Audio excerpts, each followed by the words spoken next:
Assalamualaikum warahmatullahi wabarakatuh. Perkenalkan kami dari kelompok 11, kami akan mempresentasikan mengenai topik tesis dan kerangka karangan. Perkenalkan, nama saya Huwaida Ginazara. Saya akan membawakan materi tentang pengertian topik, ciri khas topik, dan contoh topik. Pengertian topik. Topik adalah suatu isu atau pokok persoalan yang sifatnya masih umum dan abstrak. Pada dasarnya merupakan pokok pembicaraan dalam kesimpulan tulisan yang digarap dan sebagai landasan yang dapat dipergunakan oleh seorang penulis untuk menyampaikan maksudnya. Yang kedua, ada ciri khas topik. Permasalahannya yang bersifat umum dan belum terurai. Perlu diketahui topik karangan ilmiah harus tentang sesuatu yang nyata, tidak boleh abstrak. Topik dijelaskan secara berulang-ulang dan menjadi inti atau fokus pembahasan dari keseluruhan teks. Topik merupakan inti utama dari seluruh isi tulisan yang disampaikan. Bagian ini adalah elemen yang pertama kali ditentukan saat penulis akan menciptakan tulisan. Topik yang masih awal tersebut akan dikembangkan dengan menentukan cakupan yang lebih sempit atau lebih luas dalam isi teks. Ada beberapa jenis kriteria agar suatu topik bisa dikatakan baik, diantaranya yakni harus mencakup keseluruhan isi tulisan dan mampu menjawab pertanyaan terkait masalah yang tercantum di dalamnya. Yang ketiga, ada contoh topik. Menurut tempat, negara tertentu lebih khusus daripada dunia, Bandung daerah wisata dapat dipersempit menjadi Tangkuban Perahu daerah wisata. Menurut waktu atau periode, kebudayaan Indonesia dapat dikhususkan menjadi perdagangan pada zaman Majapahit. Menurut waktu atau periode, krisis moneter dapat dikhususkan menjadi banyaknya perusahaan yang gulung tikar. Saya Audi Salsabila, saya akan membahas mengenai cara memilih topik. Diketahui dan dikuasai oleh penulis hendaklah mengerti atau mengetahui meskipun baru prinsip-prinsip ilmiahnya. Contoh, mencari sumber-sumber data, metode atau penerapan yang digunakan, metode analisis yang digunakan, buku-buku referensi yang digunakan. Cara memilih topik ada dua jenis, yaitu harus menarik penulis. Topik yang menarik perhatian akan memotivasi pengarang penulis secara terus-menerus mencari data-data untuk memecahkan masalah-masalah yang dihadapinya. Yang kedua, harus sempit dan terbatas.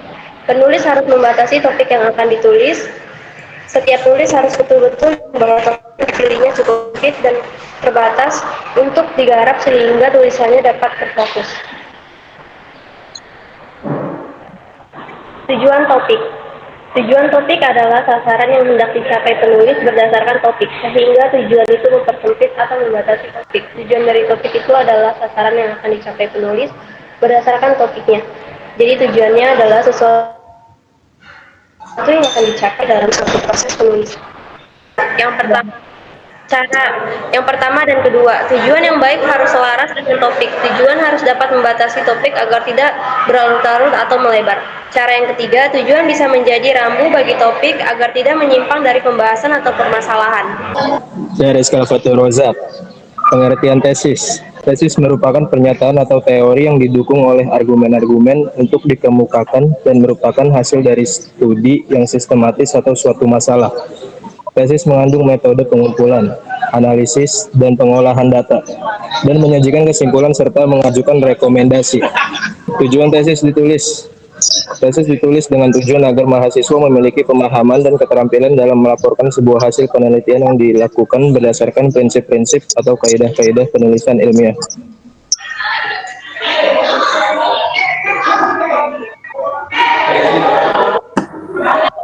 Ciri khusus tesis. 1. Penelitian mendalam. Tesis melibatkan penelitian yang mendalam terhadap suatu topik tertentu. Penulis melakukan eksplorasi, pengumpulan data, dan analisis secara menyeluruh untuk menghasilkan temuan yang substansial. 2. Pendekatan ilmiah. Tesis ditulis dengan pendekatan ilmiah yang sistematis. Penelitian dilakukan dengan menggunakan metode ilmiah yang valid dan terukur, serta mengacu pada teori-teori atau konsep-konsep yang relevan dalam disiplin ilmu tertentu. 3. Struktur yang terorganisir. Tesis memiliki struktur yang terorganisir dan konsisten. Biasanya terdiri dari pendahuluan, tinjauan pustaka, metode penelitian, hasil penelitian, pembahasan, dan kesimpulan. Struktur ini membantu menyajikan informasi dengan jelas dan sistematis. 4. Tujuan penelitian yang jelas. Setiap tesis memiliki tujuan penelitian yang jelas dan spesifik. Penelitian dilakukan untuk menjawab pertanyaan penelitian atau menguji hipotesis tertentu dengan merinci maksud dan tujuan penelitian. 5. orisinalitas dan kontribusi. Tesis diharapkan memberikan kontribusi baru terhadap pengetahuan di bidang tertentu. Ini bisa berupa temuan baru, interpretasi baru terhadap fenomena yang ada, atau pengembangan teori atau metode baru. 6. Penggunaan bahasa ilmiah. Penulisan tesis menggunakan bahasa ilmiah yang jelas, akurat, dan tepat. Penggunaan istilah teknis dan bahasa yang sesuai dengan disiplin ilmu menjadi ciri penting. 7. Kesesuaian dengan norma akademis. Tesis harus mematuhi norma-norma akademis, baik itu terkait dengan gaya penulisan, kutipan, atau format penulisan yang ditetapkan oleh institusi atau disiplin ilmu tertentu. 8. Kepatuhan terhadap etika penelitian. Penulisan tesis harus mematuhi prinsip-prinsip etika penelitian, termasuk perlindungan subjek penelitian, integritas data, dan kejujuran akademis. Langkah membuat tesis. 1. Pilih topik yang tepat. 2. Buat proposal penelitian. 3. Buat tinjauan pustaka yang mendalam. 4. Buat rencana kerja. 5. Teliti literatur. 6. Rancang metode penelitian. Contoh tesis tema ekonomi. Dampak ekonomi pada beberapa negara yang terpapar COVID-19 cukup mengkhawatirkan. Hal ini karena negara-negara tersebut akan membutuhkan banyak biaya dalam mencukupi penanganan COVID-19. Di Indonesia sendiri, hingga akhir bulan Agustus telah menggelontorkan anggaran sebesar 30,1 triliun rupiah untuk menangani lebih dari 450.000 pasien COVID-19. Perbedaan utama antara tesis dan topik adalah kalimat tesis berisi gagasan utama, makalah, atau esai. Sedangkan topik berisi gagasan utama, sebuah paragraf. Kalimat tesis dan topik harus spesifik, fokus, dan jelas. Selain itu, ini bukanlah pertanyaan ya atau prediksi. Perkenalkan, nama saya Sabrina Nuraulia. Saya akan menjelaskan tentang pengertian dan fungsi kerangka karangan. Pengertian kerangka karangan adalah rencana teratur tentang pembagian dan penyusunan gagasan. Kerangka karangan yang belum final disebut outline, sedangkan kerangka karangan yang sudah tersusun rapi dan lengkap disebut outline final. Menurut Kieraf 1994, kerangka karangan adalah suatu rencana kerja yang membuat garis-garis besar dari suatu karangan yang akan digarap. Fungsi kerangka karangan. 1. Susunan karangan lebih teratur. 2. Membantu mengembangkan klimaks tulisan. 3. Menghindari pengulangan topik. 4. Memberi kemudahan untuk mengembangkan topik. Si Fairawan ingin membacakan cara menentukan kerangka karangan. 1. Menentukan tema dan judul. 2. Mengumpulkan bahan. 3. Membuat kerangka karangan. 4. Memilih dan mengembangkan topik. Macam-macam kerangka.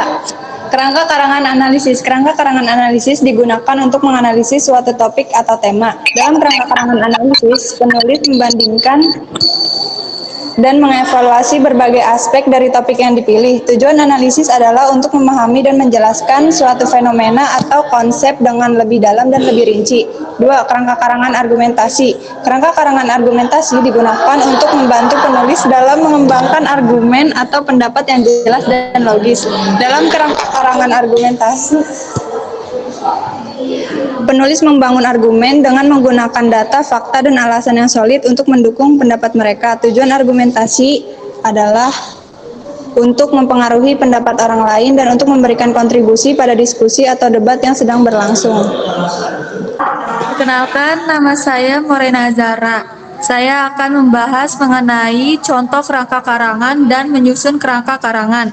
Contoh kerangka karangan yang sederhana sebagai berikut. Yang pertama ada pendahuluan yang berisi latar belakang dan tujuan penulisan. Lalu ada pembahasan dan yang terakhir ada penutupan yang berisi kesimpulan dan juga saran.